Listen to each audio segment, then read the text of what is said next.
Hello, I am LJL Notarion, 20 years of age, currently stays at Palongpong, Leyte, a third-year student of BS Mari Alpha, here to help you with the discovering the truth in the goal of philosophy by naming a faulty doctrine from any religion you are aware of and explain it to you how I plan to refute and disprove it using the philosophical ideas.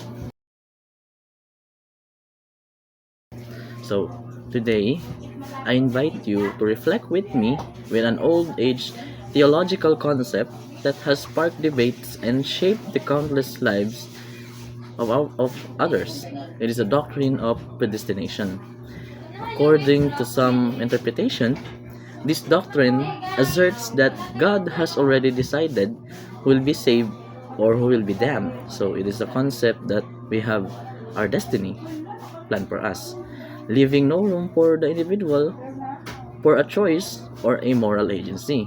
While it may prove comfort to some, and this doctrine raises profound philosophical challenges that merit our scrutiny. First, let's consider the concept of free will. From the existentialist Jean-Paul Sartre to the moral philosopher Immanuel Kant, thinkers across their times have emphasized that our capacity for free choice is the cornerstone of the moral responsibility.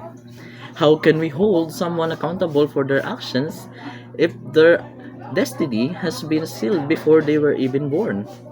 And how could we determine that?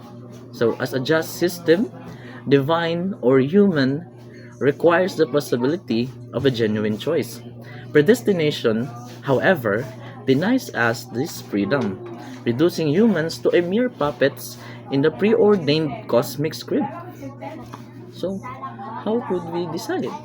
And next, we face the problem of the logical consistency.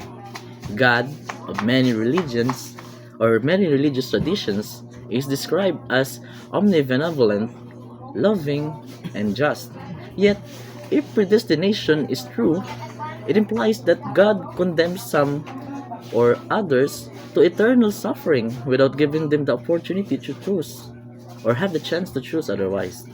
This would seem to contradict that the very essence of the divine justice and mercy. How can an all-loving God condemn without reason? It is troubling paradox that shakes the foundation of this doctrine. Moreover, let us examine our lived experience or our life experience. Each of us feels the weight of our decisions. We wrestle with the choices and bear the responsibility for our actions and live with their consequences as we go along. Philosophers like Sartre remind us that this sense of freedom is central to the human existence. Predestination, in denying this freedom, makes a mockery of our everyday struggles and triumphs, suggesting that our lives are meaningless or an illusion rather than authentic journeys. So, how can we live if it is already predestined?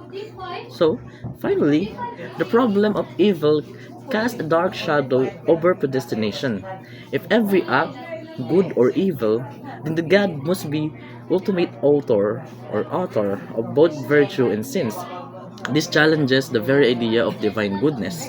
Can we truly worship a God who does not only permit evil but actively wills it? Philosophical inquiry demands that we confront these uncomfortable questions as they need to be devacled. These alternatives, philosophical teleologies like Molinism, suggest that God can know all the possible outcomes of our free choices without determining them. This view preserves divine omniscience while safeguarding the human freedom and moral responsibility. In such approach that provide a more coherent understanding of a just and a loving God.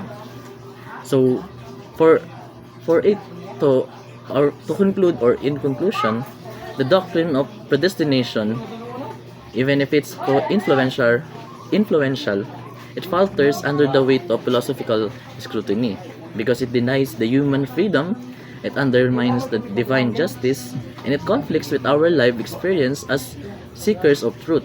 Because of wisdom, we are seeking the truth in everything. So we must embrace doctrines that affirm both our dignity as moral agents and the justice of the benevolent God or Creator. Thank you.